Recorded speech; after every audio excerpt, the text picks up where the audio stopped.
Phoenix Down Radio is on the air.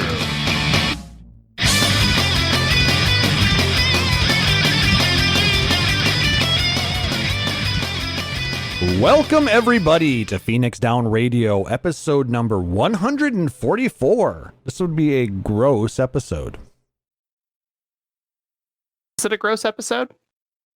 Well, 144.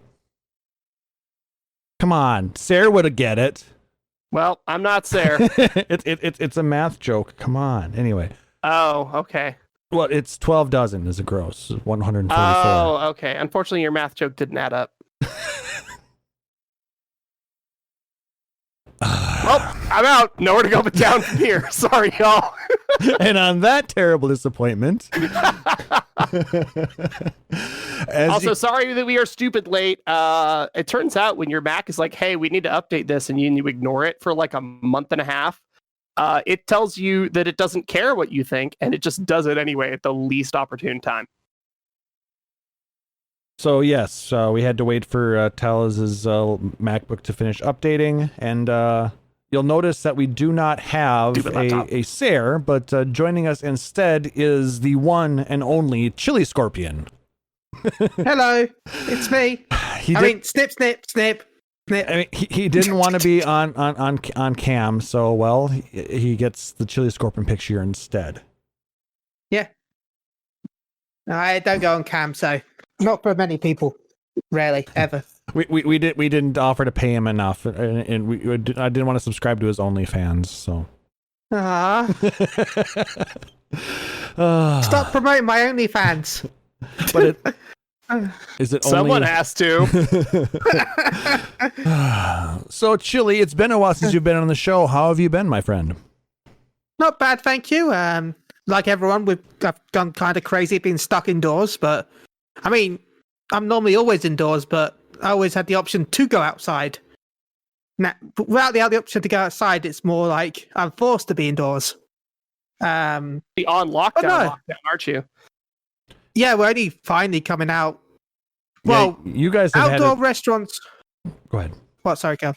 No, all I was gonna say is you guys have really had it rough, in comparison to a lot of places here. I know, Sarah, they've been on a more strict lockdown than a lot of areas like where I'm at, and I don't know how difficult it's been for you, Talaz, but I have heard that over in the UK, it's the entire country is basically, nope, you're shut down for a very long time. Everything got shut down.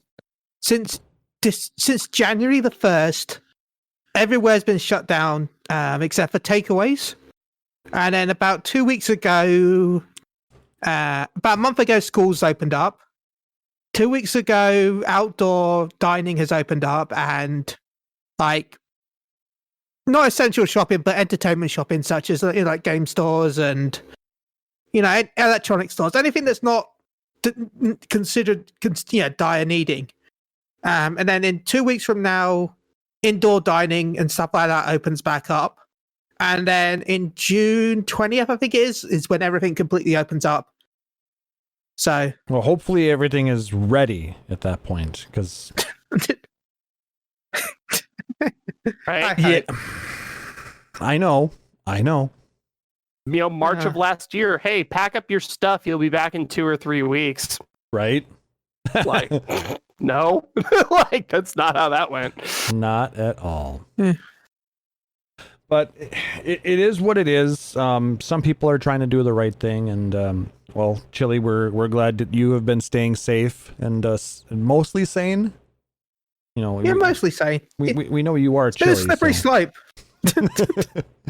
But then we also know you, Chili, so it's hard to stay sane when you're Chili. Yeah. But we're glad to have you true. on. Tell us what you've been up to since the last episode. Well, I stream over on my channel a lot more. Been doing that every day. Oh, Talaz, your voice changed. It's gonna let him go. Yeah, it's fine. Do what yeah, it's all good. Sorry, I thought you said Chili. No. Sorry. No, it's fine. Go ahead. What have you been up to? I thought you said Chili. What you've been on since your last podcast? It's been a while. Sorry. No, Talaz, carry on. Mine is not as interesting now. How do I follow that? Well, okay, let's see here. I'm trying to figure out like what my usual script is, and it's like I actually didn't get a car. So like that's been a weird thing. I thought you had a whiteboard with everything that you've been doing. Yeah, I mean, the last couple weeks it's been like, okay, now that I can use a computer again, it's time to catch up on 10 years of technology and entertainment that I've been missing. So that's been fun. Introducing more people to anime, reconnecting with all of my old people that I was chilling with when I was working in the anime industry and doing publication. So that could turn into something cool.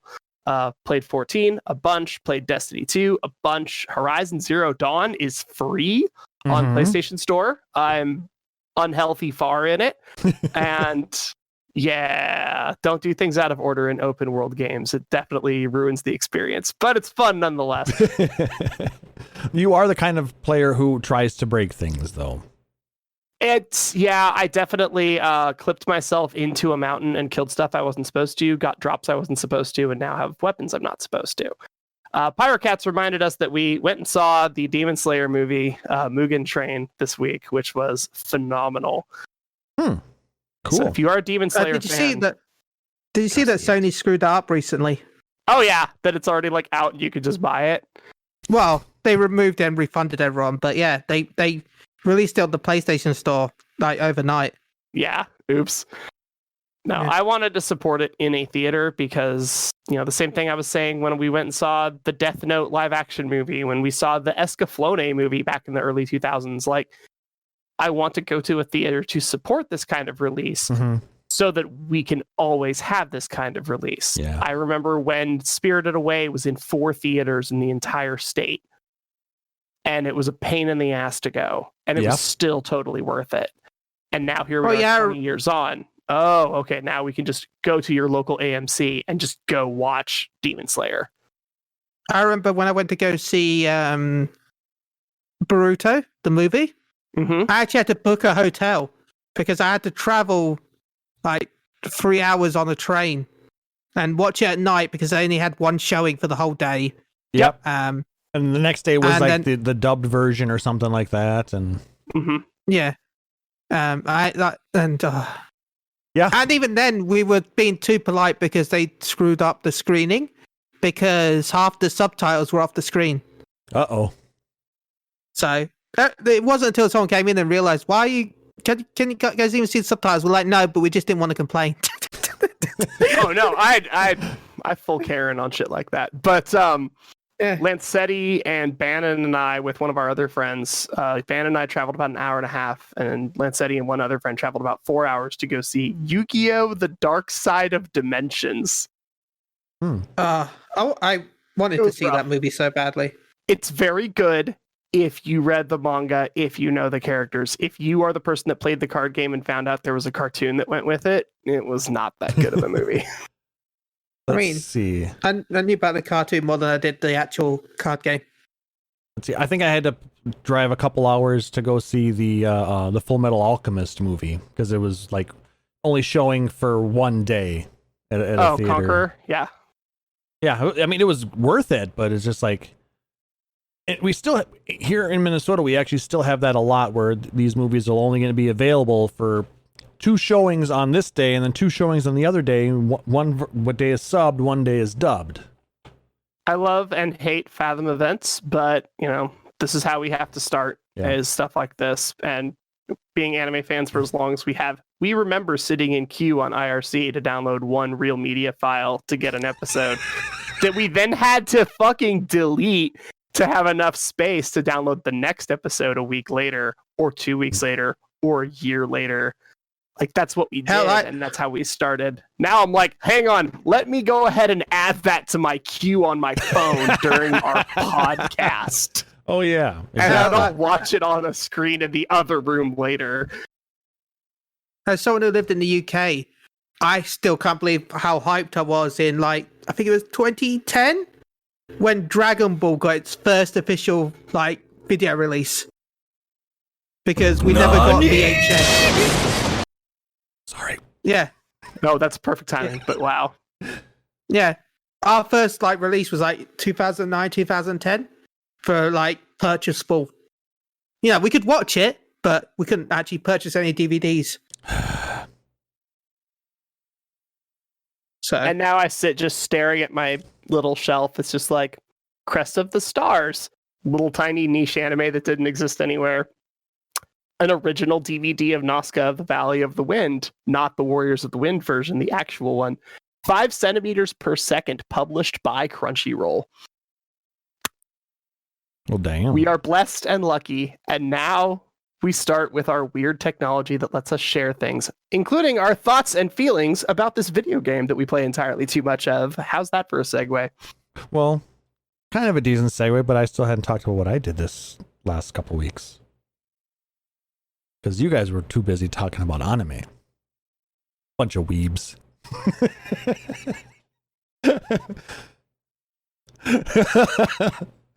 Hang on. So that new My Hero season. Yeah, that new My Hero season. Though I do want to say, have either of you guys watched Invincible?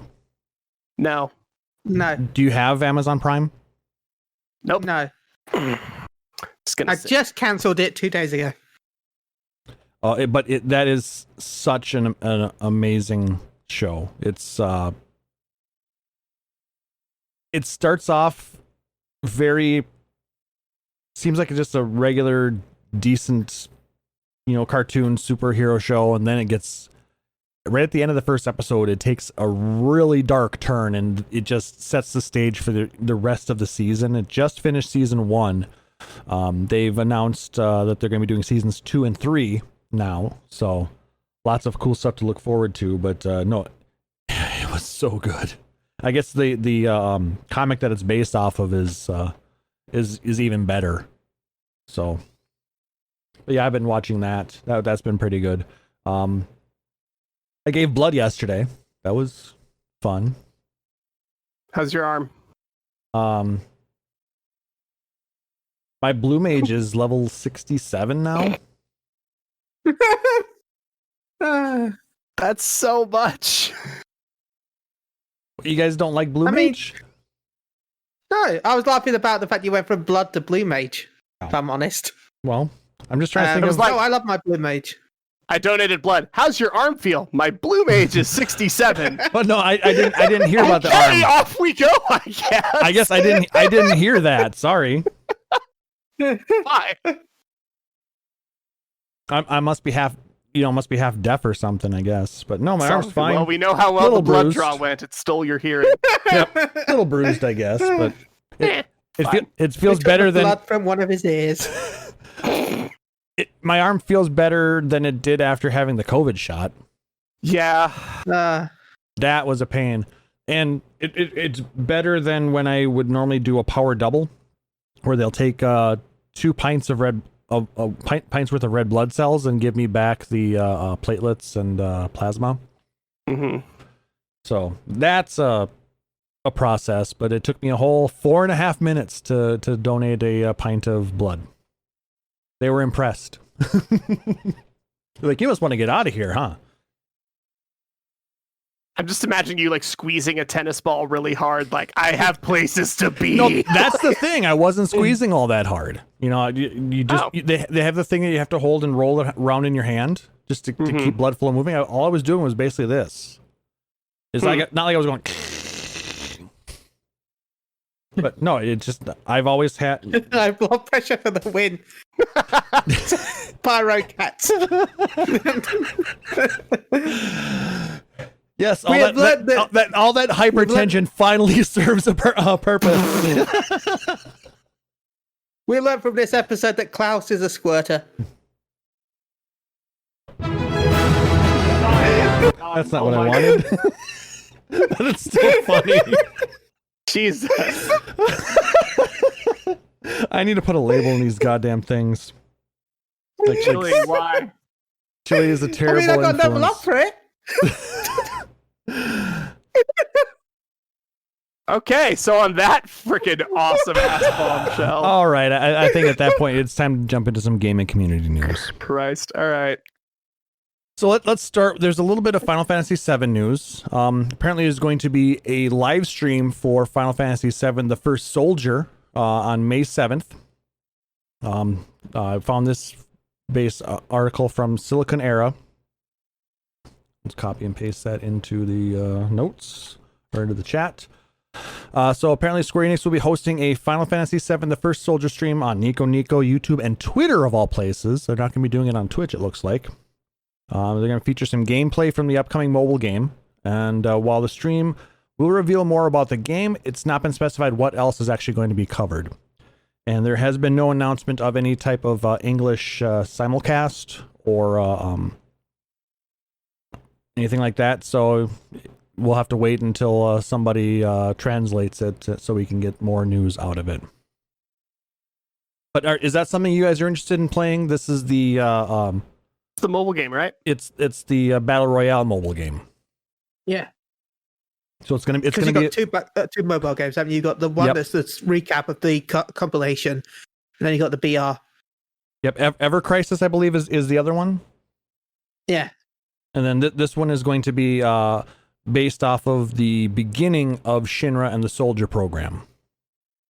Yeah, so basically before Crisis, but as a BR, I guess. But yeah, it's going to be a Final Fantasy VII shooter game. Kind of like Dirge of Cerberus, I guess, huh? Yeah. Which did have online in Japan, didn't it? I don't know. I never actually played it. I know that, like, for Dirge of Cerberus, like, it was third person, and it was, like, pretty well received, and the fact that it didn't get a follow-up was a little strange back then. So we're interested to see how much of that gets brought forward into this new generation of hardware. And I mean, that was probably a copyright issue with the fact that they had a celebrity in the game as the key focal point. Who was it? I don't even remember. Wasn't it Gact? Oh, shit. Yeah, that's true. I know Bleach had that problem because they're like, we're going to cast him as a villain. We're like, awesome. You making a second movie? Nah. All right. Sure, I guess. But yeah, I'm probably going to end up giving it a try once it finally comes out. I don't know exactly how many people are going to be in there to deem it a battle royale. I don't imagine there's. You think there's going to actually be 100 people per map in this type of game? In a mobile game, I don't know if the input-output hardware is going to be able to handle it. PUBG and Fortnite are able to do it.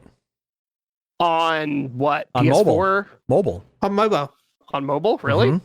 Yeah, they're I mean, some of the servers you can cross-play with others, but I think the mobile ones may have their own. But I think the mobile's the cross-play. They have cross-play. Well, I know you can choose to play only mobile players. Yeah, but I think you can turn it off and play with everybody. So I don't know. The only game installed on my phone is TikTok. So like, I don't like mobile games, and I have never gotten along. You're smart. I'm more looking forward to Ever Crisis personally, but I'll probably give First Soldier a try. I lost interest in Ever Crisis when I found out that the weapons are gacha based. Well, if it's done in a similar way to Defu, then it's not going to be so bad. Because I mean, I have not spent 1 cent in the City of Final Fantasy Opera Omnia, and I have lots and lots of weapons. That game's not Final Fantasy VII. Yeah, you're right there, but it's got everybody, and a lot of people I've never even heard of. But they know they can milk 7. Exactly. Yeah, it is 7 a cash prints cow. the money.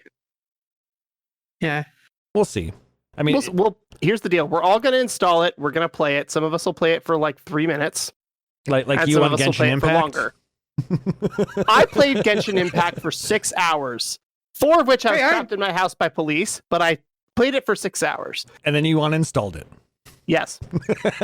I enjoyed Genshin Impact for when I played it. But I already have like 2 mobile games that I play, so. No, that's fair. But I'm sure I'll give it a shot. We'll see what happens with it. But we do have a bunch of Final Fantasy XIV news to talk about. Aside from our discussion topic today. Chili, unfortunately, this one you're going to have to find somebody to help you out with because you got no nuts. Yeah. Final Fantasy 14 is teaming up with Butterfinger to give us a Choco Pokur mount. I probably totally That's like a double that. jab to me. Where's my copy button? It's cool, man. I can't have Butterfinger either. I like breathing. Oh, you're both allergic to peanuts? Yeah, dude. You're both so weak. Just do what I've told everyone to do. Like, if you live in America and you can buy them, buy as many as you can, and then just go to a homeless shelter and give them the box. Yeah, I mean, here's the thing. You only need to buy $5 worth of Butterfinger in order to get this mount.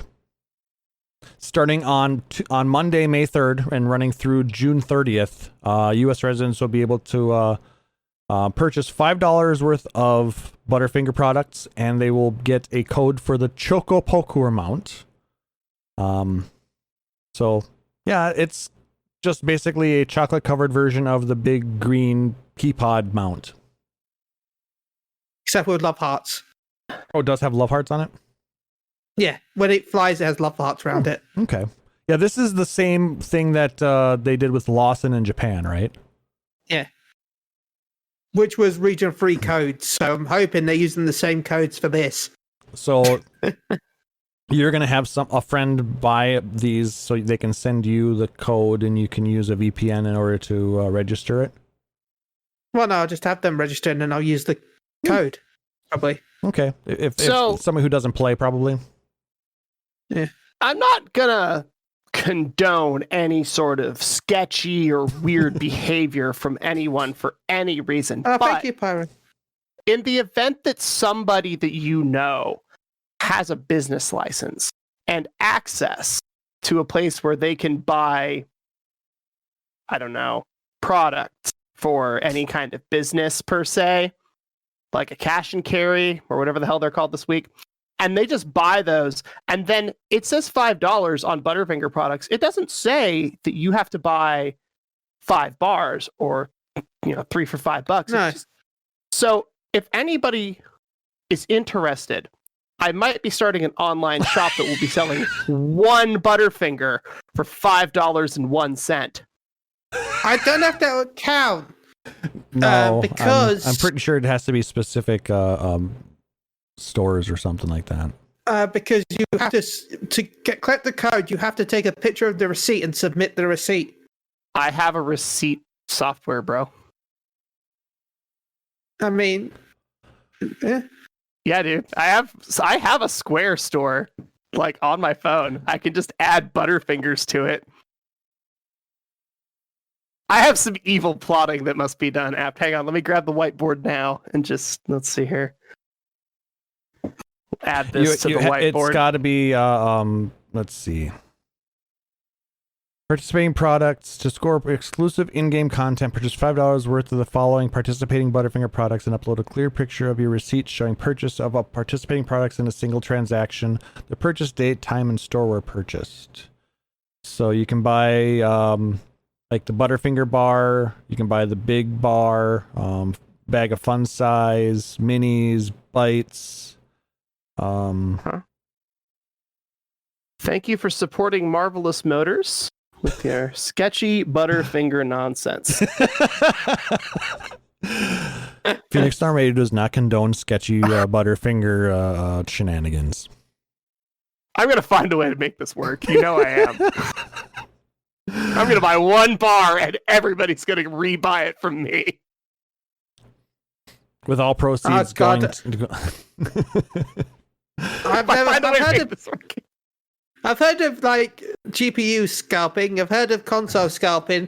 I wasn't expecting to come here to learn about Butterfinger scalping. And if we open one that has a golden ticket, I get it. And moving on. This little piece of information I actually found quite interesting. Apparently, the Final Fantasy XIV one-time password is now compatible with other software authenticators. I saw this on the Lodestone itself. So I'm assuming that you guys all have the Square Enix authenticator, right? The one-time password software. Oh, you use the old school one. There's a new school one? Well, I have that somewhere, but I switched over to the software token because those batteries will eventually die. Mm-hmm. And I still have my... Yeah, I've got that in my tumbler in the bedroom. But, yeah, a lot of people will use a software-based token. Like, Square Enix actually has a software authenticator for a lot of their products. Started for Final Fantasy 11 and Final Fantasy 14, but you can use it for other SE sign-ins as well. So, but now, and you can, if you don't want to use that program and you have like a preferred two-factor authentication program, you can actually use that instead. Because I use Authy for authenticating like Twitch, Discord, and a few other things, and a whole bunch of stuff for work. Like I have like over a dozen different programs that I use use Authy for all my two-factor authentication. So if I wanted to, I could now integrate Final Fantasy 14 or my Square Enix account into that. Huh. I honestly only use it because I got a free teleport. Yeah, I mean that too, but it also does make sure to keep your account safe. And if you ever sign in Japan, you're not going to get yourself locked out. That is true. I did use it when I logged in at the cafe.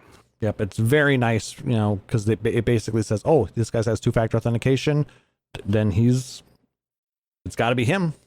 So, even though I'm logging in Akiba instead of Everett. Yep, exactly. So, but yeah, I thought that was kind of neat.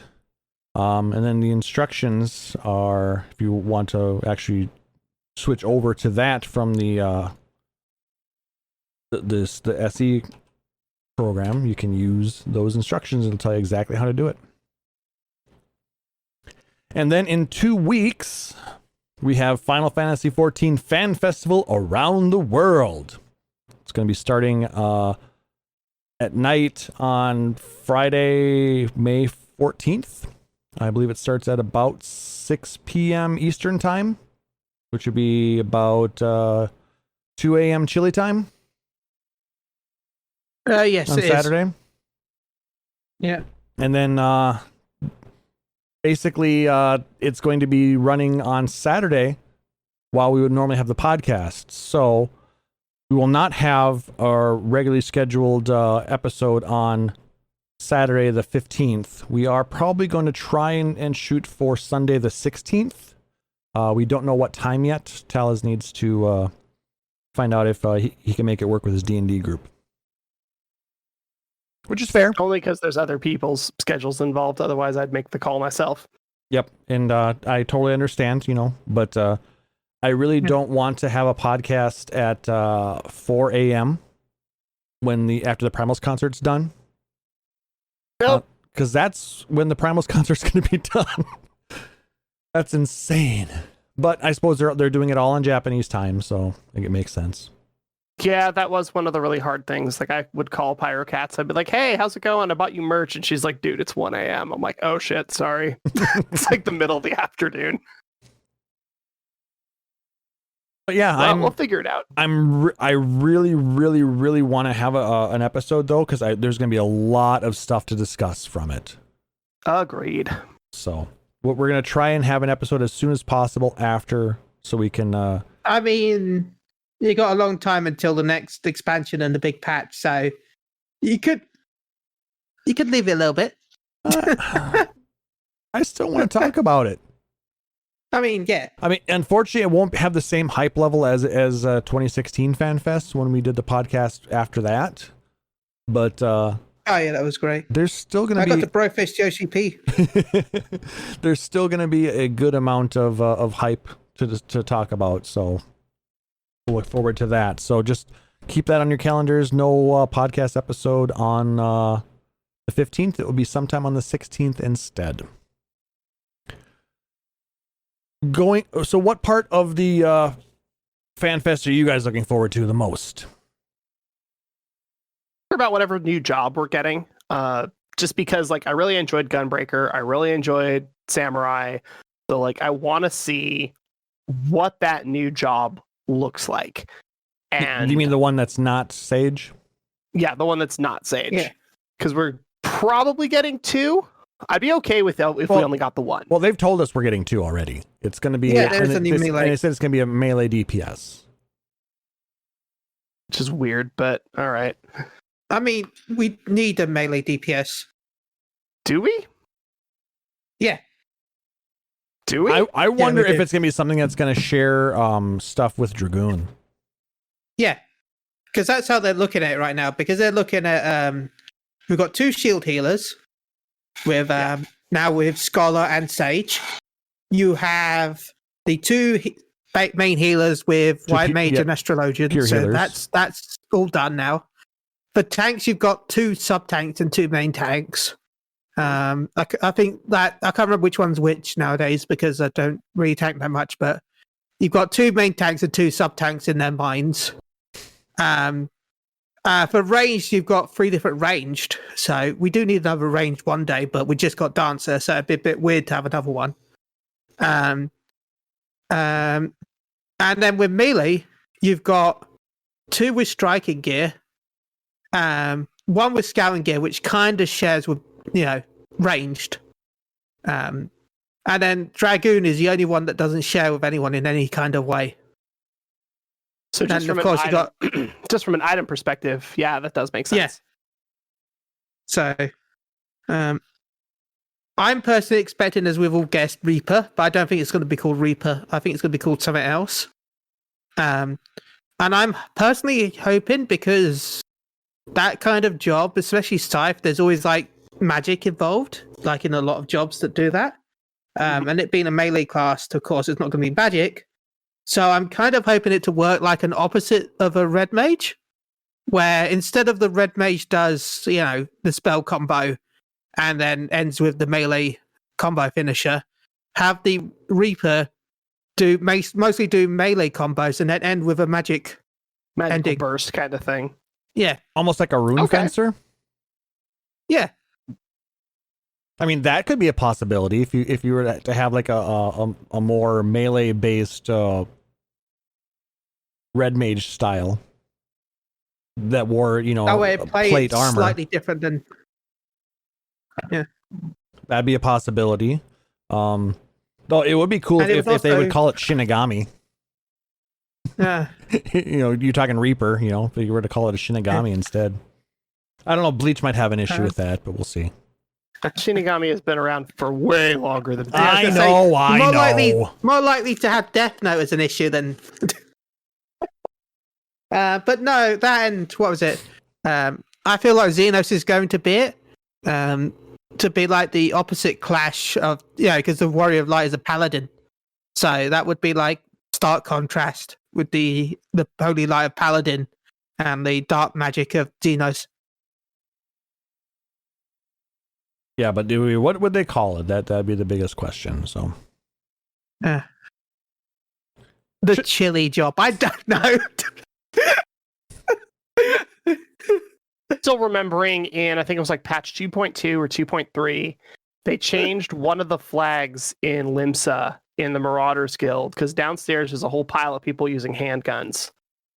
And we never actually resolved that. Oh, like you mean the whole Musketeers Guild kind of thing? Yeah.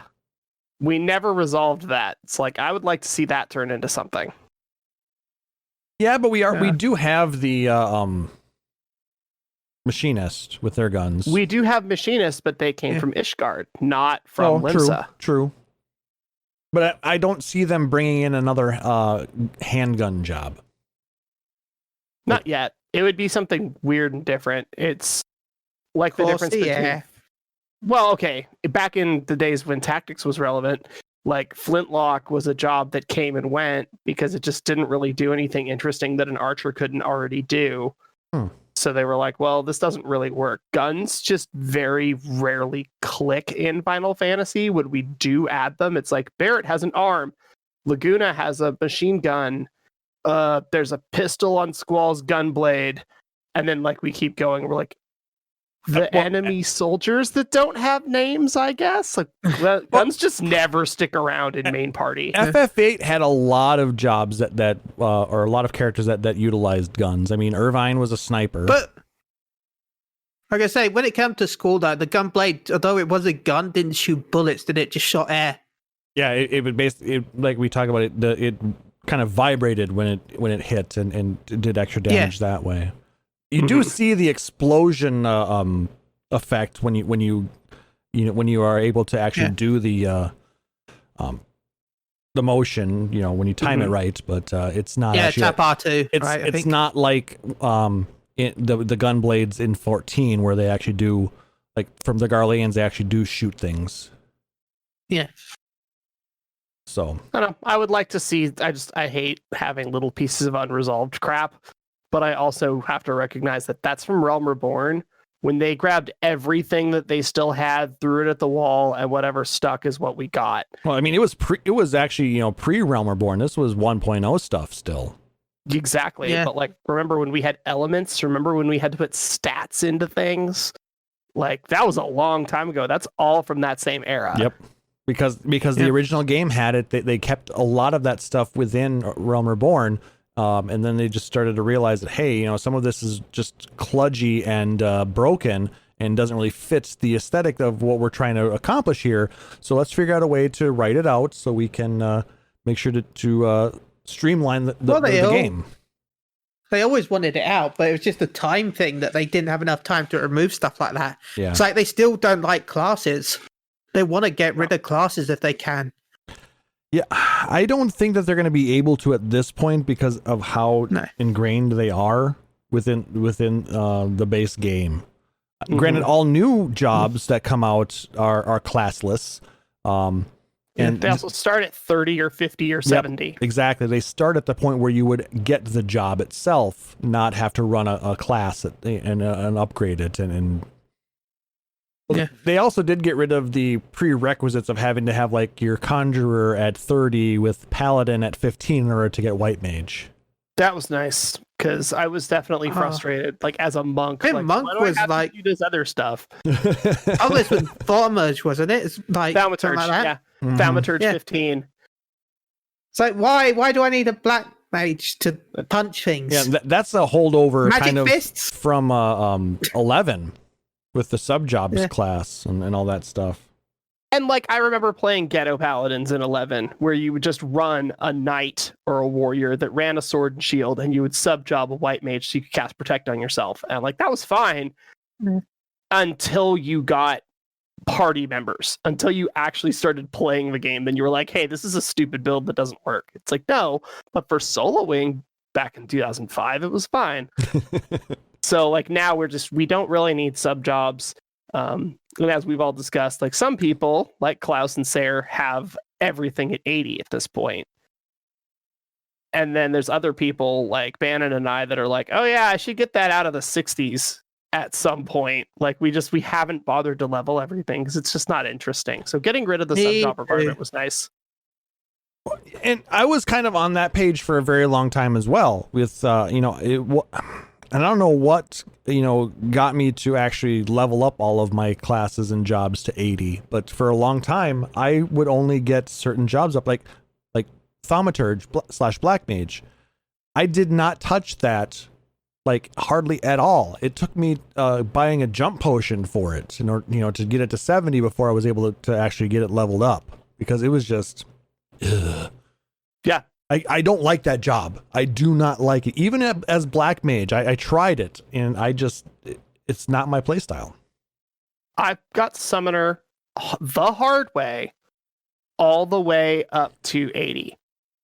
For the same reason that you did Summoner / Scholar, was like, I want to get all the story, and I only want to level one thing. Thank you for that idea, by the way. But I was just like, I'm going to do this. But it felt like I was doing homework. It felt like I had an assignment. It wasn't something I was enjoying or processing. It was something that I was doing while watching all of Thunderbolt Fantasy and eating nachos. Like, I just did not care about that job. And that's why we have 17 jobs or whatever. But there's still a certain amount of, you can tell that this job at some point had more stuff, sub 50, that you were supposed to do something else for 4 or 5 hours around level 30 because there's nothing to do between 30 and 35. But like grind. you can tell there's some holes in the story still. Mm-hmm. But yeah, I mean, and like Aurora said, you know, us being in quarantine for quite a while last year was definitely incentive to try and push some of these things. For sure. Looking at you. Let's see here. Gunbreaker's at 70, Astro's at 63, Blue Mage's at 57. Gunbreaker was fun. I enjoyed running Gunbreaker up, and Astro was. It got better. Astro was boring for a while, but it got better. See, I cheesed Blue Mage, so that didn't take me long. I did to 50. I cheesed it, but I have been. I just went to 70. But I've been actually. I used Blue Mage to run the Fates in Yangsha and like the locks, basically, so I get those crystals. Because terrible way to level up Blue Mage, by the way, because they get like the same XP for killing mobs and for doing the Fate as everybody else. I mean, you kill one mob, you get the same XP as you would for completing the Fate. It's terrible. But the only reason I was running this is it was the only job I had left to level, and it's in that range. It's like I said, 67 now. And B, it's actually pretty OP. Yeah. You know, running. I haven't gotten the mimic rolls yet. Once I have the mimic rolls, I feel like I'll probably play Blue Mage a lot more. Yeah, I think I'm missing that too. As well. Have you gone and got Basic Instinct? No, I don't think so. I haven't done that much because that means if you grab Basic Instinct, which is in not Shroud, I can't remember. I'll have to remember where exactly it is, but it gives you extra bone. Basically, it lets you go to the tank stance on Blue Mage, but removes the penalty of the tank stance, and also gives you a 100% damage buff and a 100% healing buff. I'll look into getting more of the skills later on, but only works if you're doing instance content while solo. So, God, all right. I don't know. It's on my to-do list, but like so is 1,000 other things in this game. Yep, like all of the crafting and gathering subquests. Actually, no, the gathering ones are done. I just have to do all the crafting ones. I still haven't touched most of the beast tribes. You're sounding like Chili. I don't like beast tribes, so like there's no reason. Hey, I've done all the beast tribes in Shadowbringers. Well, you are one of the beast tribes in Shadowbringers. That's why I did it. I had to support my fellow dwarfs. And plus, you had to get the Great Serpent of Ranka. Yeah. You had to support the Scree. Scree! Yeah. But yeah, where was I going with that? I don't know. We went on a complete tangent as we were discussing what we're looking forward to for FanFest in 2 weeks. You're welcome, everyone. We don't go on tangents. We go on binding coils.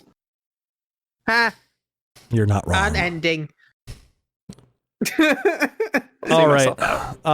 So the last little bit of news, one of the little events that's going on in conjunction with the FanFest. Can I say why I'm excited for?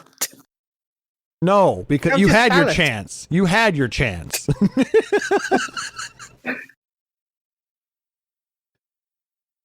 What are you? We need to know. We need to know what you're excited for as well, Klaus. Damn you, Chili.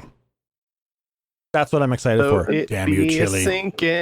Well, I'm looking forward to going to sleep after the Primal's concert. At 4 o'clock in the morning. 6 in the morning for me. Oh, jeez. Yeah. So I don't. Well, keynote for sure. I'm looking forward to finding out that information. The live letter with patch 5.5 part 2. That's gonna be some good information for current stuff. Concerts are always amazing, and beyond that, I'll probably skip most of it, to be honest.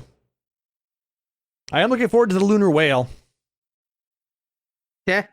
I'm not looking forward to buying it, but I'm looking forward to it. $50 is probably what it's going to cost. It'd be dumb. You know, they should allow us to buy the Lunar Whale and all the minions for one cost. $120. Yeah, the cost of a FanFest ticket. I mean, I don't hate that. That's a little much. I don't not hate that. I don't not hate that if it also allowed you to like get some download merch. the concert. Yeah, or get some merch with that. Yeah. You know, because I mean, past FanFests, we had our goodie bags. You know. Yeah. So, you know, $120, $150 for the ticket, but then you had a goodie bag that came with it. You know, we don't have any of that. You know, we have the merch store, you know, which is, you know, kind of similar to the way the 2018 FanFest merch went. But none of it's interesting to me. The good stuff is all over in Japan. Yeah. I'm sorry. I wanted to stay. It just wasn't a thing. Damn you! No. But, It's fine. Not much you can do. Nah. It would be nice if all of the merch was available for all of the regions. I mean, there is a website to buy the Japanese merch online. But you have to have a Japanese address to have it shipped. Or use a forwarding service. I thought that's how you... I don't think you could buy it with an NA account. There is a certain website where they sell it. Yes. Oh, you mean as far... Not a Square Enix website? No, I don't think it's an official website, but it's a trusted third-party seller. And they sell it for the same price as the official store, from what I can tell. They probably have better. I mean, shipping. I haven't ordered from it because, you know, there was nothing even there that I really cared about except for the mug. But I refuse to pay that much money for a mug. Yeah, it was like 88 quid for the wooden barrel mug. Oh my god, that would have been just seized. I mean, That's a lot, dude. Yeah. And it sold out like instantly. Yeah. I thought they had a few of those available in NA. I heard some people. No, I thought I heard some people bought those, but maybe they bought them through that other site. But yeah, they were sold out like almost instantly. Yeah. But yeah, that's a little bit expensive. But I could see you, you know, doing the whole lolly ho thing in real life with your and then drinking with that. Lolly ho. All right, and what are you looking forward to, Chili? Before we move on, I guess I'll just go with the same stuff you just said, really. Yeah. If I'm talking about actual content, like Tyler said, I'm looking forward to the raid. So. Oh, that's yeah, true, learning what the new custom content or the 8-man, isn't it? Pandemonium. Oh yeah. Okay. Well, I know because. Go ahead. Sorry, Carol. I think it because we saw that tease of La Habrea, and story-wise, he was a scientist, wasn't he? He liked to create stuff back in the day. So I feel like the guy probably knew about the splitting somehow and has a secret base on the moon where like all of his deadliest creations are going to be, and we're going to go fight through his secret lab on the moon. Interesting thought. That's not the most ridiculous thing that's come up for this game, so I'm down. No, I could see it happening, but because that way it's not just 8 different Asians, 12 different Asians. Sorry,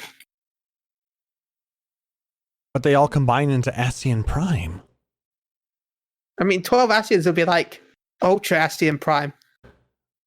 Asian bots, Asian roll Prime out. This is an Asian, and this is an Asian Prime, and this is an Asian that's ascended past an Asian Prime. So you're gonna have Super Saiyan Asians then? I was about to get into the what hair color joke. Like I wasn't sure how to get in there. This is Super Asian Blue, and then we have. We're gonna have someone. Okay, internet. Go make us a bunch of Asians with a bunch of Super Saiyan hair. Find us. Hashtag Phoenix Down Radio Super Saiyan Asian, if it all fits. I want to see your fan art. And whoever has the dumbest fan art gets something mailed to them. It's over 9,000. It's gonna be great. All right. So let's talk about the event, or the little thing that's going along with FanFest. It's called Estates of the Realm. And if you want your estate or apartment featured on the Final Fantasy XIV Twitter or during FanFest even, you can snap some screenshots and tweet them out with the hashtags FFXIVFanFest and Estates of the Realm. And you can let everybody see your virtual decorating prowess. This runs through May 30th. I posted a link to the more details. There's no prize for this. It's just your ability to kind of show off your decorating skills. Like I actually thought about taking some snaps of the FC house and submitting them. Should be cool. Because I'm proud of the work that Luna and I did on this, and I think the house looks pretty neat. Be kind of nice to see. Luna, who hasn't been around in a while. Yeah. Who's doing amazing, by the way. Yeah, holy crap. She is just absolutely rocking it right now. But yeah. You'll always be Miss Luna. All right. So that's the gaming community news. Now, we're going to have a very, very loose discussion. I was supposed to actually say this first. Where's my button for it? Which is the button? Spoiler alert! Spoiler alert! Spoiler alert! We will be talking about patch 5.5 spoilers. So if you have not finished the story, or don't want to hear about this part yet, you may want to come back later. But otherwise, we are going to be talking a little bit about some of the things that happened in patch 5.5. And a lot of shit happened. A lot has happened. So a quick follow-up, because I made a list of stuff to do before the last show. Run the near raid. Check. Diamond weapon, and now I has a sad. Buy cool house. Lol, nope. Cap tomes. My Destiny 2 power levels at 1300. I did not cap tomes. And then I crossed out cap gunbreaker because so we're done with the whiteboard for now. But I did actually play through the patch. I played through the stuff that I wanted to see. Yeah, this is definitely we're done with this expansion patch. Well, there's a lot of table setting going on right now. There's a lot of things still up in the air. But there was a large thread that's been sitting out in Az's Law since Heavensward. It's just kind of been sitting there doing nothing. We finally got a little bit of closure for Tiamat. Yeah, I was happy that they were able to bring that. I love that this is decided that we're going to take us out of Aor's. Yeah, you're going to do something in this other realm for a year and a half or whatever. Mm-hmm. And now we're finally back. But instead of just, okay, you're back, let's reset the world. We came back and the world has continued to move on without us in it. And so we have to go back and go, oh, we need to deal with a lot of people. We need to deal with a lot of situations. And we're going all the way back to Tiamat. Well, with Fandaniel bringing out Lunar Bahamut, our concern was how are they able to summon a likeness of Bahamut after we just kicked its ass in Coil? Mm-hmm. So what's going on there? And basically the only being that has any idea as to how that happened was the one who summoned Bahamut in the first place after he died, and that's Tiamat. Mm-hmm. But most of you forgot all about that little bit of a story, huh? Because that happened a long time ago. That's the thing. It was so long. We had to come in and remember that Crystal Tower is now required, right? So there's Crystal Tower is now part of MSQ. There's certain things in this game that they've decided were not relevant for MSQ, and were just, you need experience at this level. Here's a quest where you have to go buy and deliver wine and bread or whatever. then there's stuff like, hey, we're going to make this whole Tiamat arc more important. We're going to make this side quest more important. We're going to make this area where you did 2 plot relevant things and a raid 5 years ago. We're now going to crowd the crap out of it to the point where it's instanced for the first 2 weeks of this patch. Like, they're making us go everywhere and reminding us of all of the stuff that we've done. So we're not just the hero in armor that goes from place to place. It's like, no, we have to return to those places. There's aftermath for the stuff we've done. So seeing us go back to something this long ago, especially for newer players, because the average life of an MMO player is about 4 years. So a lot of this is still either very relevant and very fresh, or they skipped it completely and have no idea what it is for a lot of the player base. So this is a good opportunity to remind them of all the stuff that we have done. Or they played it 6 years ago. Like we did? Yep. But yeah, the fact that Tiamat basically is going to help us to figure out why and how Fandania was able to bring a shade of Bahamut, really, because when we played through that dungeon, Bahamut wasn't all that powerful. No. No, he wasn't. It was, like I said, just fraction of the power that the original had, and you know, with we all did you play in do any coils, Talas? So I opted to live and study abroad while getting my bachelor's degree during Realm Reborn, so I didn't really get to do a lot of the raiding. Are you familiar with the story though? Nope. Okay. So basically, for you, and for those of you who may not have read the story or watched the story of Coil, basically, Tiamat was the one who was responsible for bringing Bahamut back after he had died in the big war. And the Alligans used that against her and the rest of the Mericidian dragons, basically, and captured the resurrected Bahamut and put him on a moon. Put him in Dalamud and used it to power and do all that stuff. I don't remember exactly what Dalamud was for, but it was like some. But this is why we need Sayer. Damn it! Was it like the just like a unlimited energy source? Yeah. They were using Bahamut for the energy, and they were then sending it down through their technology, and then the whole Allagan Empire kind of went kaput, and it kind of lay dormant until Sid's dad, Midas, decided to, or didn't decide to, but ended up working with the whole Garlean Empire to try and bring it back, and then he was tempered, and we got some of that story within the whole Bosian Citadel stuff, and that story is everywhere.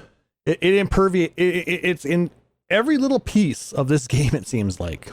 Whether it was optional content or, you know, more forward parts of the story. You know, technically Bosia is side content, but I think it's required for certain pieces to move on in MSQ now.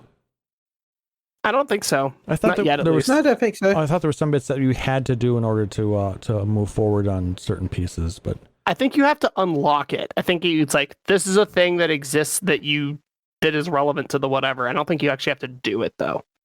Yeah.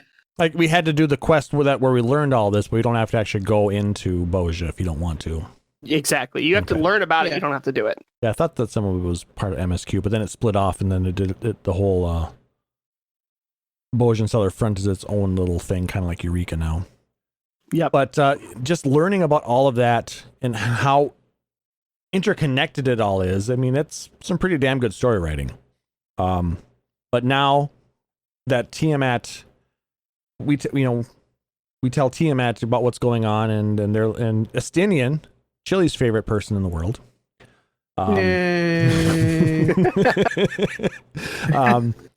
has a heck of a pep talk and basically talks some sense into Tiamat. It's like, hey, you really need to help us with this. Instead of sitting here and feeling sorry for yourself, use the energy that you have to try and make things better. I don't know.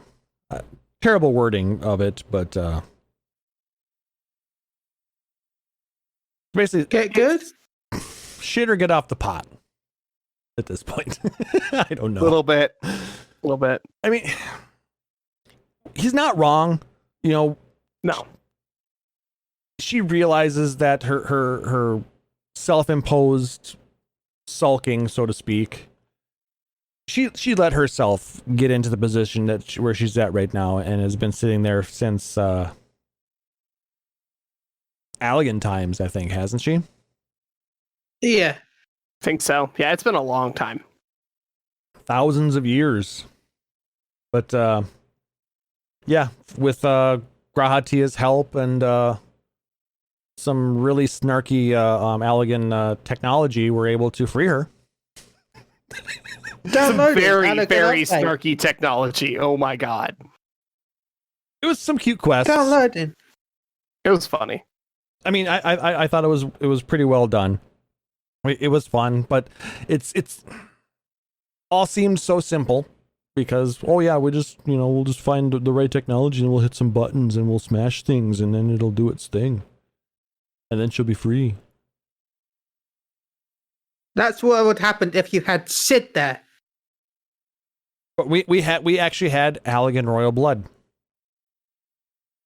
Yeah, that was creepy. In crystal form. But we just brought it with us, which was also a problem.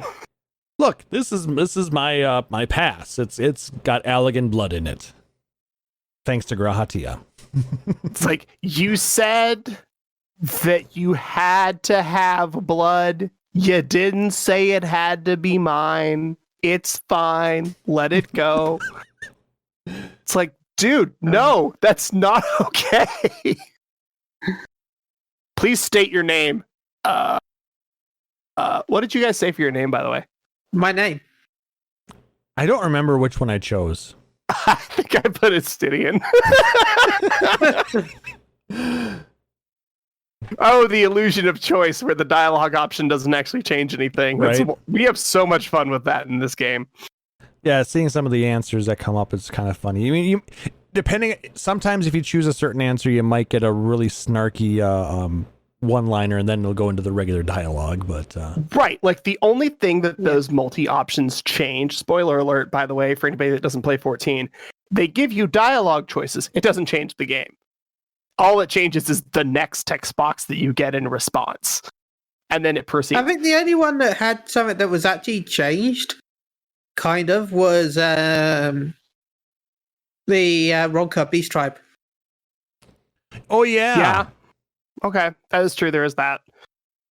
And there is some dialogue that's different if you are a legacy character or not. But yeah. I mean, I don't think that's affected much now, the legacy stuff. That was only really 2.0. Yeah, not anymore. Yeah, and it really, and as far as that Beast Tribe with the Qatari, it didn't really affect any of the progression. It just changed the way your statue and your story was. It's not, none of it's canon. It's still kind of a choice, though.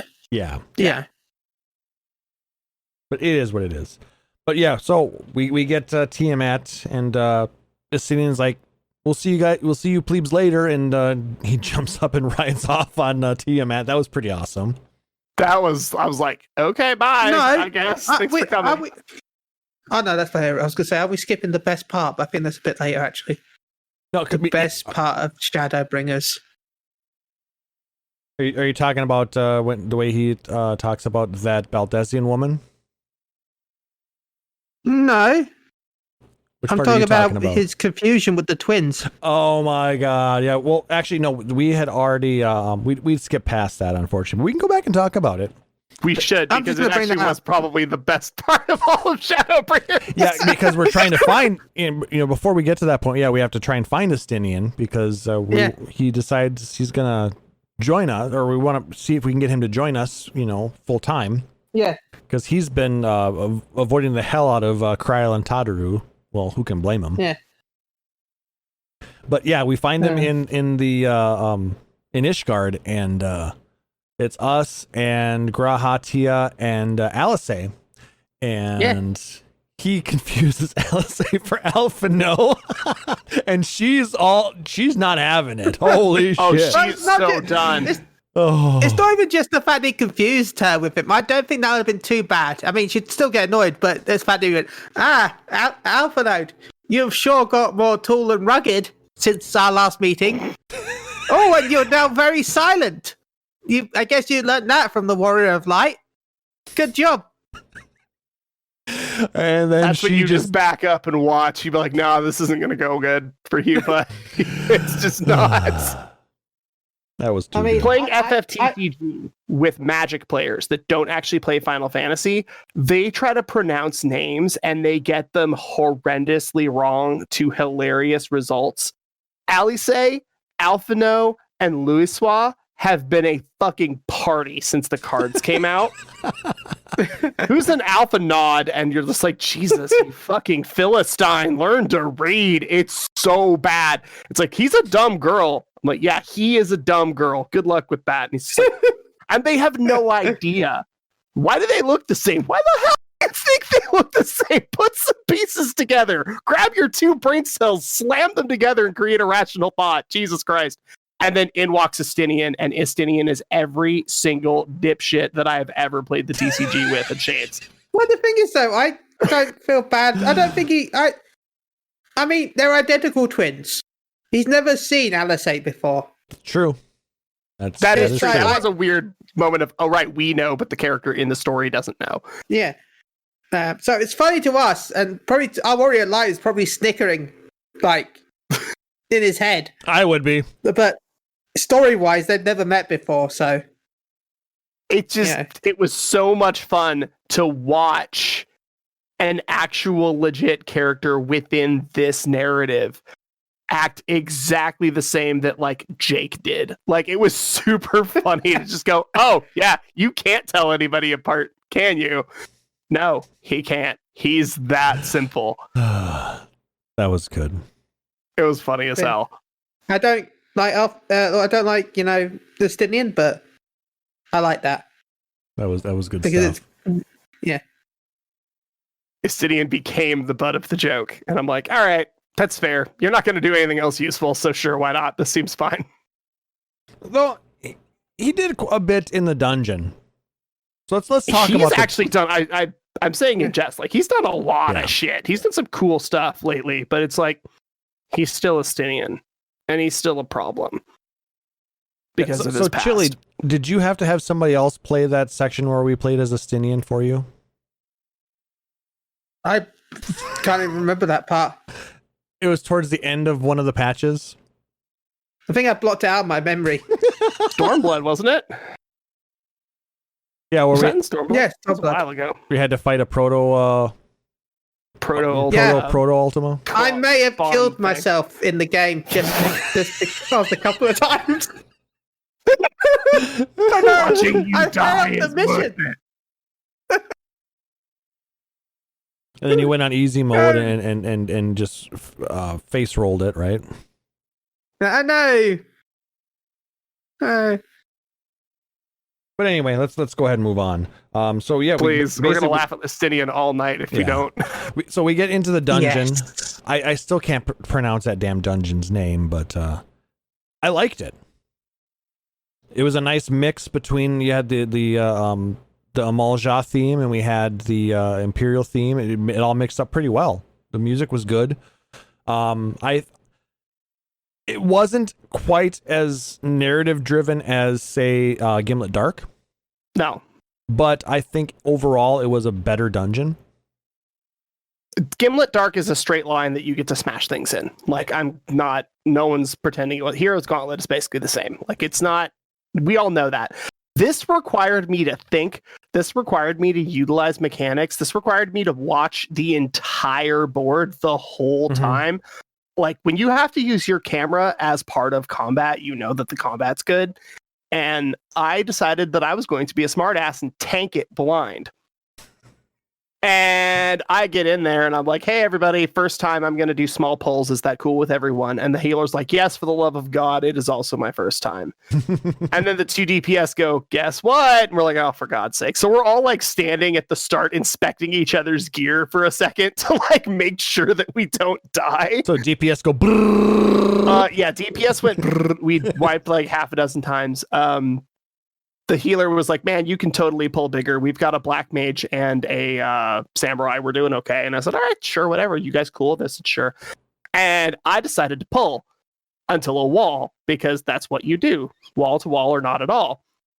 And that's the point where it's just like, pull all the stuff. You fall to a new zone if you break a certain like wall or something. So I broke the wall and pulled like this giant chunk of stuff with us into the next chunk of stuff. So I went wall to wall and had something like 5 mobs on us. And I was like, hey, maybe we go back to small polls. And they're like, yeah, it's good. That seems, as we're like all respawning, we're like, yeah, that was not great. We had no idea how much shit there was going to be until I was already like, yeah, everything's blown. And a lot of those like, dragons we're not going to make it. Hit hard and have a lot of HP. And as a warrior, that is what I am good at. Unfortunately, I needed to hit harder and have about 5 times the amount of HP that I did. Yep. So we called it. It was fine, but it was warrior, white mage. I think it's actually a summoner now that I think about it. Summoner, samurai. So like we were okay on all of our roles for a 4-man, but going in with 4 blind players was really, really tough.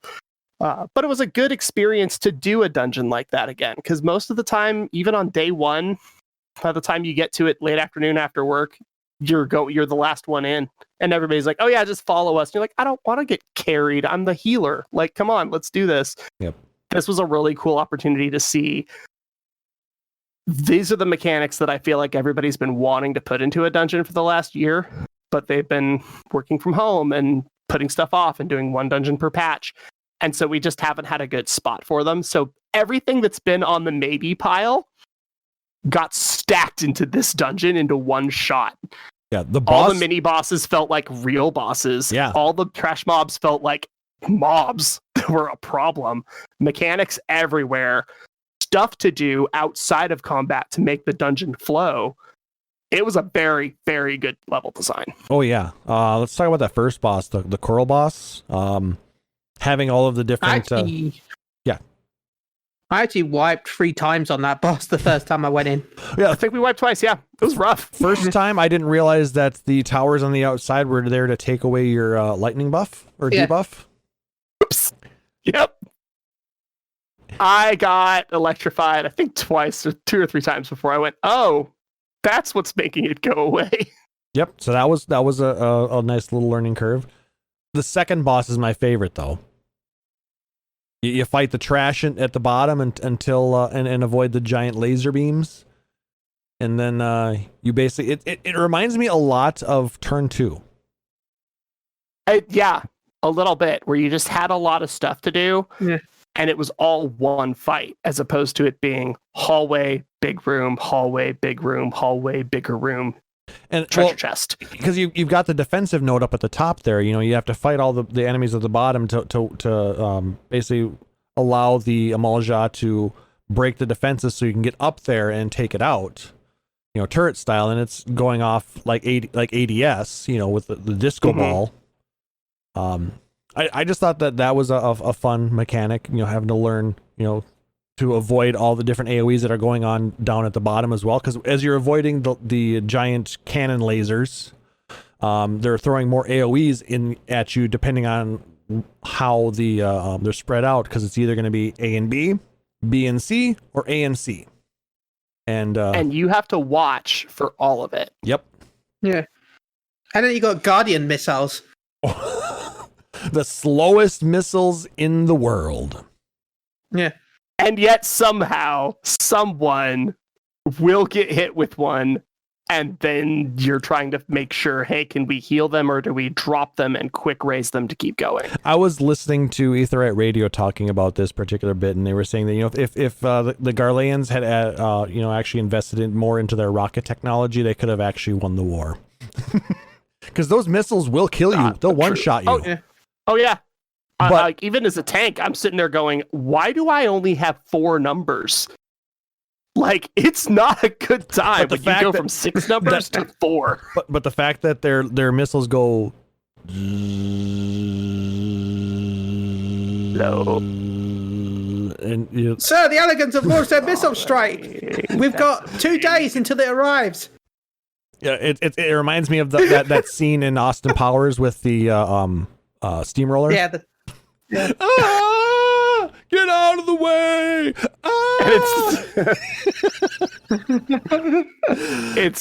There's some comical design choices where you're like, okay, I know that we are playing a video game and I get that, but oh my god, some sense of urgency would be great.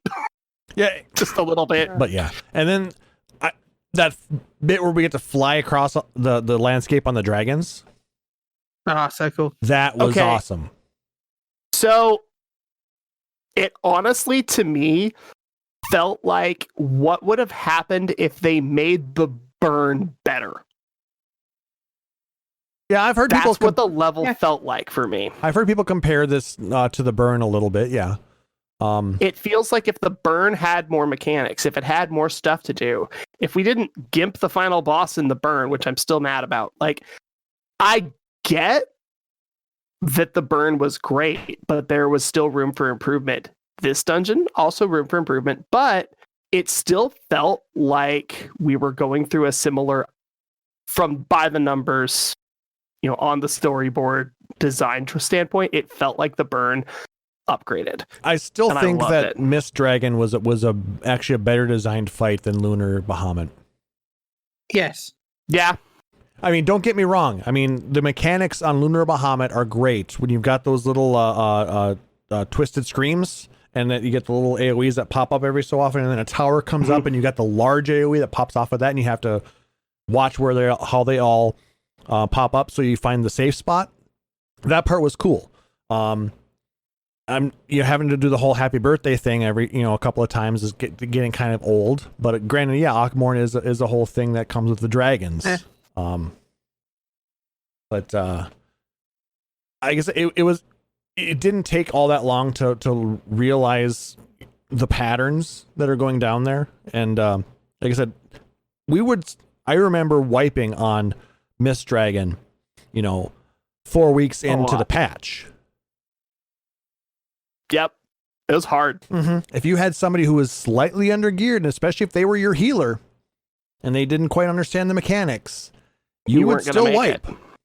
Yeah. Whereas we died, we had people die in the Lunar Bahamut fight, but I don't think we wiped.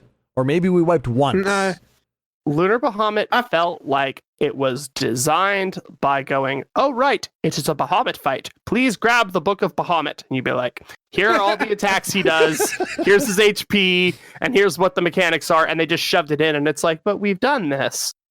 We have this infinite potential to design things. Why did you grab the old book and just design it the same way you always have? Well, I mean, there were a few new bits in there. Like I think the twisted screams were a new thing, but then they worked. It was just they added a new thing on top of an old thing because they had the towers. Yeah, they're basically just visible twisters. Yeah. Not really. I mean, twisters would one shot you. I mean, they wouldn't one shot you in dungeons. You know what I mean? Yeah. It was anywho. Overall, I really liked the dungeon. Like I said, the second boss I think was my favorite, but overall, I think it was pretty well done. Like I said, the trash pulls weren't just trash. I mean, granted, it's getting a little easier now when you're eye level 515 plus. 510, 515. I think I'm 520 just across the board. I still am missing a 520 ring, and my weapon is still 510. I think my weapon's 510. I think I'm actually 517 now that you mention it. Yeah, so I could just look like a not idiot, but whatever. I think I'm 523 on my main because I got the diamond weapon this week. So congratulations! Nice. Thank you. I still have not done an extreme primal in over a year. The new diamond weapon extreme is so easy. I think the last extreme I did was Titania. It's ridiculously easy. All right. So it looks like Tal's is stepping away for a quick moment. Anything else? Okay, so then we get through the dungeon and we get a flashback of we totally forgot to talk about Fordola. Yeah. Because Fordola had come in and with what the hell is his name? Arnvald? Arnvald, yes, there we go. I was gonna say Arnberg, but that's not right. Arnvald. I don't know. Arnvald. We knew, if you read the stories, we knew that Arnvald and Fordola were working with the Alamegans to try and take out some primals. The primal bounty hunters. Basically, yeah. There was a story about them going about, having to take on Ifrit a few times because, those two are immune to tempering because of the echo. Well, Fordola with her faux echo, her false echo. But yeah, it was kind of neat to see her actually wanting to continue to help. She still had an attitude, but at least she was realizing that the Empire had really done her wrong, and she was fighting for the wrong reasons. And now she's kind of got a mini... a little bit of a mini redemption arc, I suppose, that we're working on with her. Yeah. But they go into one of those towers with the big pulsing radio waves, and they find that inside this one in Paglathian, or whatever however it's pronounced, that there's a whole bunch of Amalja in the walls, and they've been basically linked up to use them to summon lunar versions of other primals, but in their case, a lunar Ifrit. Yeah. And so now we have apparently all of these different zones are going to have different beast tribes in them that are going to be summoning lunar versions of all the different primals. But Arnvald tries to stop an attack on Fordola, and he ends up almost dying.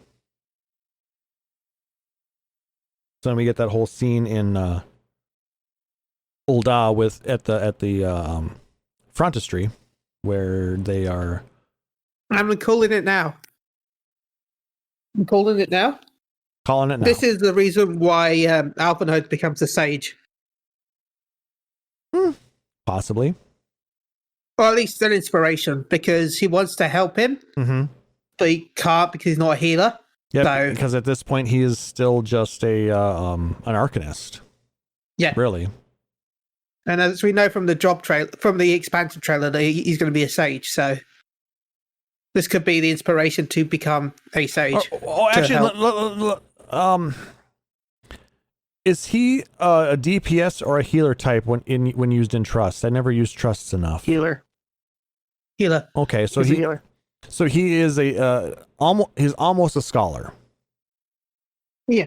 He's an Arcanist leaning towards scholar. That tracks. Yeah. Okay, I was just trying to think of this because I know he didn't actually go through. He doesn't have a job stone, but so I would assume he'd still have to be a.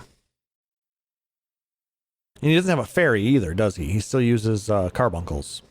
Yeah. Yep. So he's carbuncle. Yep. He also Just uses like his own Katarina. He also uses his own custom carbuncle. Yep. He's got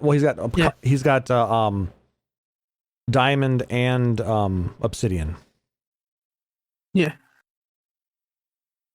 But so yeah, he's gonna. You think he's gonna be the? Yeah, I think they've already shown that he's the one. Yep, you're right. In the trailer, they showed he's the one who goes sage. Yeah. You're right. But yeah, it's very possible that this might be a driving force into pushing him onto a pure healer or a full healer job versus a quasi healer job that he's at right now. Yeah.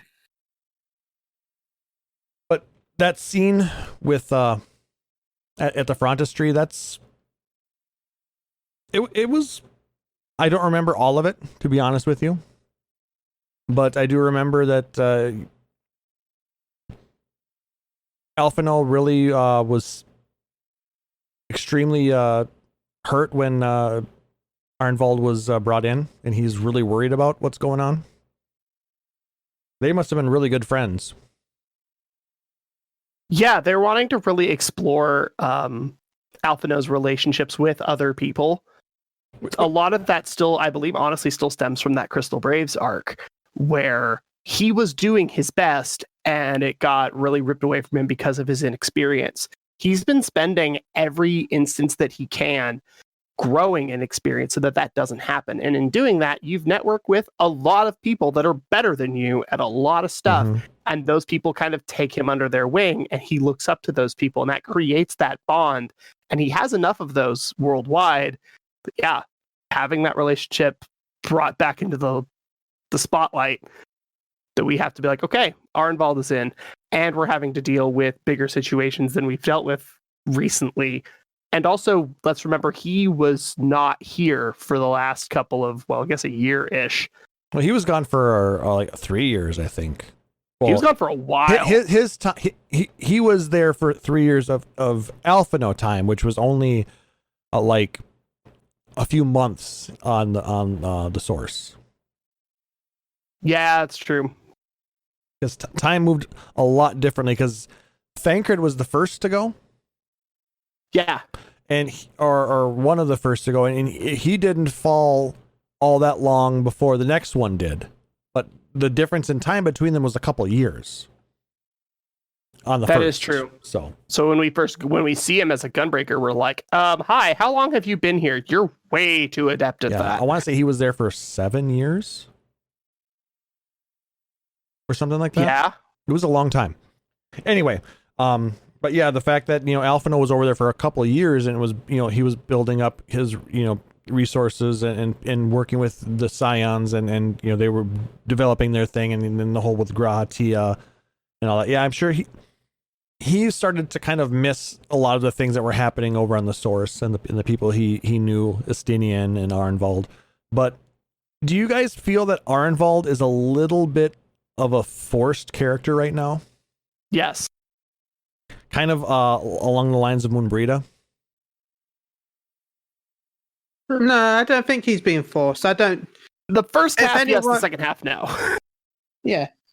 No, I don't think it's the same thing. In fact, I feel like Fordola is probably going to be that, if anyone. You think she's more forced? But do you think she's going to actually kick the bucket like a lot of these other forced characters? God, I hope not. She's actually one of my favorite characters. Yeah, I really like her, so I hope not, but that's why. I mean, I like that she's there and she's relevant and she's important, but if she is there, there's a 0% chance that the scene that she is in is something you can walk away from. It is a 100% chance that the scene that she is in is about to be insanely fucked up. She's very, very cool, and I like that she has that impact. well, look at what happened. Especially with after the fact that she nearly passed this patch, but was saved by someone that got injured. So chances are the reverse is going to happen sometime. Hopefully. Yeah, I mean, well, when What you just said, hopefully. when looking at Fordola, though, I mean, look what happened with Suyu. They were working on a that whole redemption arc with her, and then she's dead. She gone. She's Tsukiyomi. And then that was sad. That was a hard fight to do. So are you thinking that they're going to do something like that with Fordola? Probably. And instead of Likely Arnvald? narrative. Okay. Fan, player versus narrative design.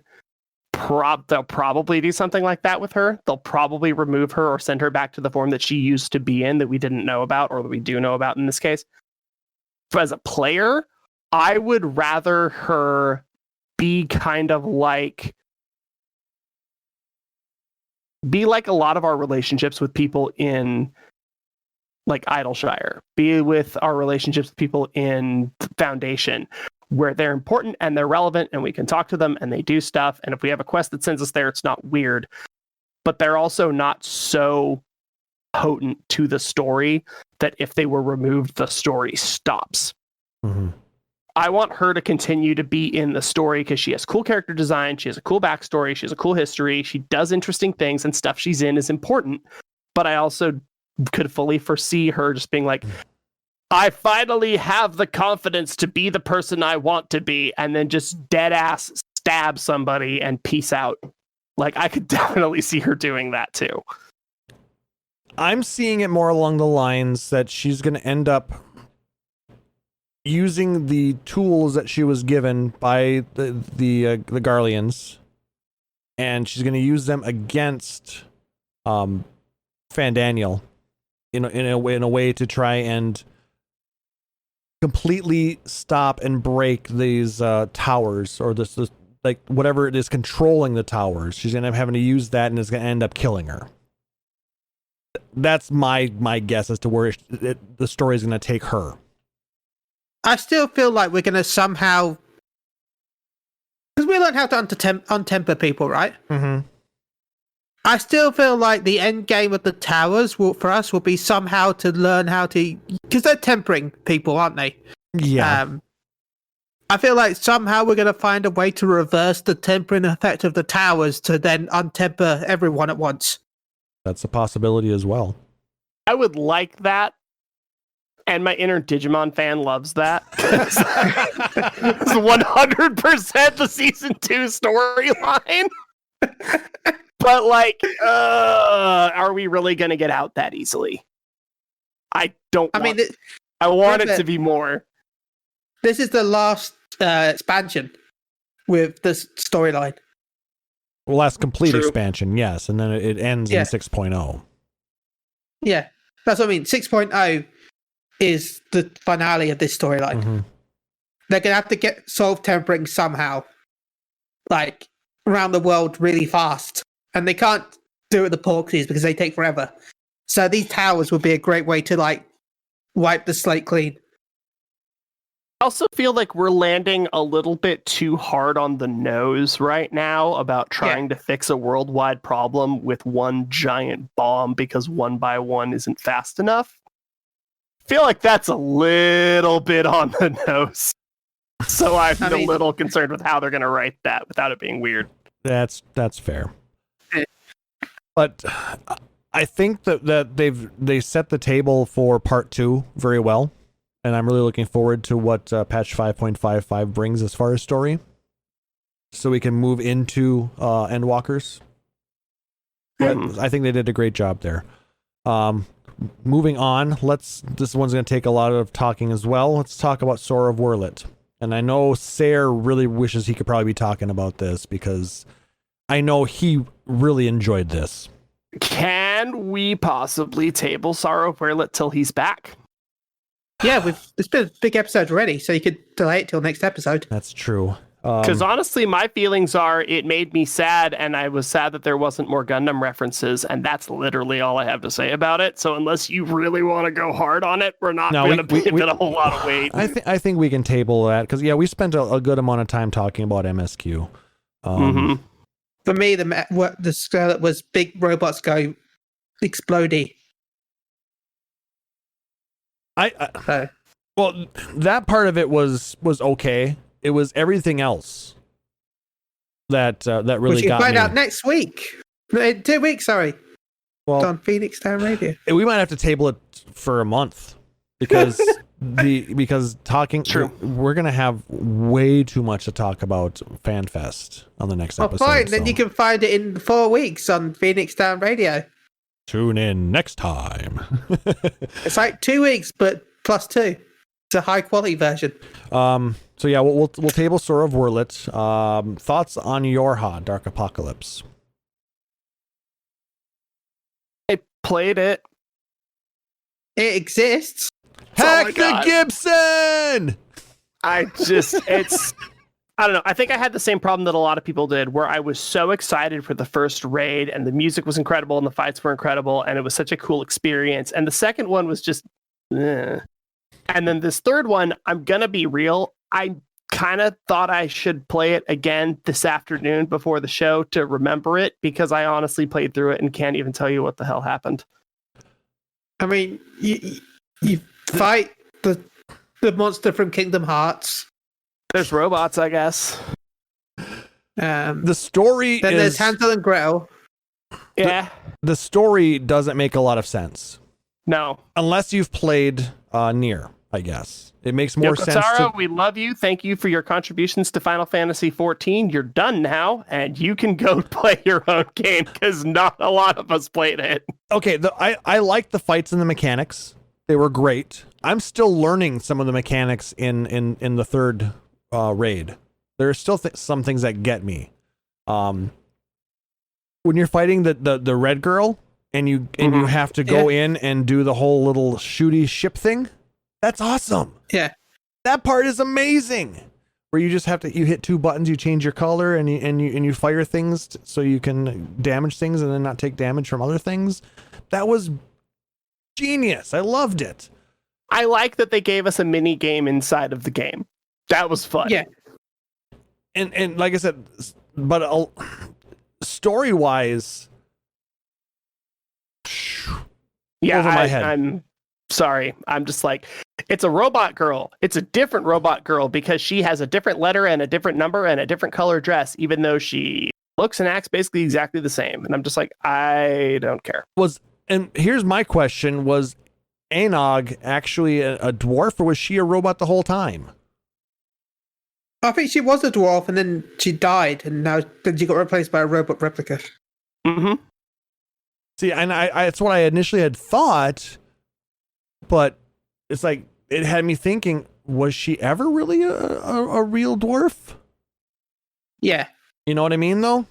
At some point, a very, very long time ago. Yeah, a long time ago. Like, but not during the story. No, not during the story. And is Konog a real dwarf? I mean, we'll probably find that out through the weekly MSQ quests. Which also doesn't make much sense. No. No. I like the I've dwarves. tried to play Nier, and it just was not interesting to me. I was like, nah, I'm not really interested in this style of combat and this style of game, which meant that there was this whole big chunk of 14 that doesn't really resonate. Fair. And it's the same issue with, like, I really do not like Yokai Watch. Thankfully, the Yokai Watch bits were not super relevant for, like, needing to know anything about the show or about the games or about whatever. For Garo, everybody was like, cool, I'm a lion. And I'm sitting here like, it's tokusatsu and there's metal heroes and it's adult themed. And it's like, this is the same problem, is that none of you motherfuckers watched Garo, so nobody cares except me. And then here, it's Nier and it's beautiful. And I'm just like, nice, it's a white dress. Can we move on, please? I'm skipping cutscenes. I honestly didn't care about anybody in the story. It sucked because I missed out. I was the same with the Evilist raids. I didn't care at all about that. That was the only raid I've been tempted to skip the story for. For me, I've noticed that for the 24-man raids, I love Crystal Tower because I liked 3. Yeah. And I didn't give a shit about the Sky Pirate Demons in the Sky thing, that they clearly had 2 halves of a story and stuck them together and hoped for the best. I loved the shit out of Evilise because I liked Tactics Advance and Tactics Advance 2 a lot. And then this one, I was like, oh, good.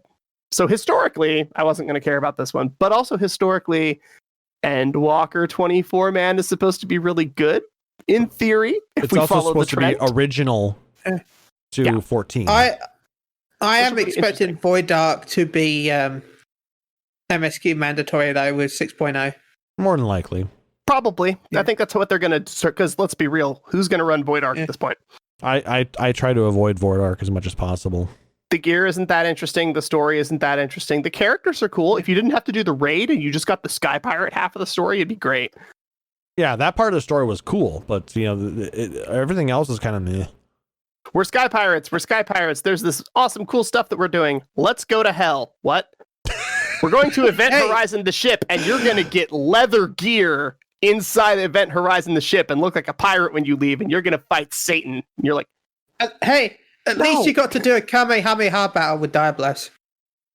Okay. Yes. That was probably the only saving grace of that is that the Diablos fight was pretty cool. I think Void Arc also, well, all 3 of them, like it was at a point in the game where they knew that there was so much else going on in the MSQ with the Dragon Song War, with fighting against everybody else. Like, we had so much going on that they're like, we could phone this shit in and nobody cares because it didn't matter as much as what was going on in MSQ. Fair. Remember when we used to fire succubus as part of the raid? Yeah, that made Because the boss wasn't finished yet. made no sense. And then they threw in Proto Ultima. Which, by the way, you can still fight the succubus in that raid. Continue speaking. As long as nobody in the raid has the quest for Pro Ultima, he won't spawn. Are you serious? From what I've remembered hearing, yeah. Oh my god. All right, I need 23 people on Discord on Tuesday morning. We got a thing to try. Anyway, right. yeah. So as far as the Nier raids, they were good. Artistically, fun. Fight mechanics, cool. Music, bringing people amazing. who've never played Nier into the world to see what it was, to like spark our interest. Fantastic. Actual raid series, average. Well, I would say I enjoy the raids. They're probably my second favorite. Evil East was my favorite ones overall. And I would say these are below that, and just underneath that would be Crystal Tower. I think that the Nier raids are a little bit better than the Crystal Tower ones. Maybe it's just because we've run them so often. And I think we've been running Crystal Tower for 6 years and we're just over it. And there's still a challenge involved with the Nier raids. Yes. The story, though, like I said, I'm 100% lost. It doesn't interest me really. It's not doing its job of trying to bring me into play Nier Automata or Replicant 1 point whatever number the new remake is, but I did notice that the remake had a lot of the people that played the original Nier very excited. But if you like the game, cool. Exactly, but it didn't bring new people in. Well, because it's a remake. It's a remake / remaster of the original. Yeah, okay, of the version that we didn't get in the US. Right. Yeah. But like Persona 5 Royal created new players. The Final Fantasy 7 remake created new players. The remaster for Final Fantasy 8 created new players. Because all of those are big name games. Nier is a very loud, small audience. While those are really big. I mean, Persona got quite big. Persona 4. Yeah. So, and they've got Sega behind that. True. So, and I mean, they're on their 5th. Plus, now they have a Musou based game. Yeah. Which that would. And I would Final try Fantasy that. is Final Fantasy. Yep. Yeah. I mean, the 7 remake is going to be just as much of a cash cow for the company as 14 has been. Yeah. So, I mean, we've got at least 2 more remake games to come, plus however many DLC pieces, plus however many spin-offs that might come out of that as well. So that's going to bring in a lot of new people because, as we're getting, we played this game over 20 years ago. So we're going to be bringing our kids into playing Final Fantasy VII Remake. And then they're going to show their friends about it. And so, yeah, it's going to be one of those things that, there's going to be a lot of new people into that. But yet Nier doesn't have the fan base quite yet. It is large of a fan base. I mean, they have a very adamant and loyal fan base. And there's a lot of people who Chili love. hit it on the head. Yeah. Small and loud. Sure. Small and loud. Like a dwarf.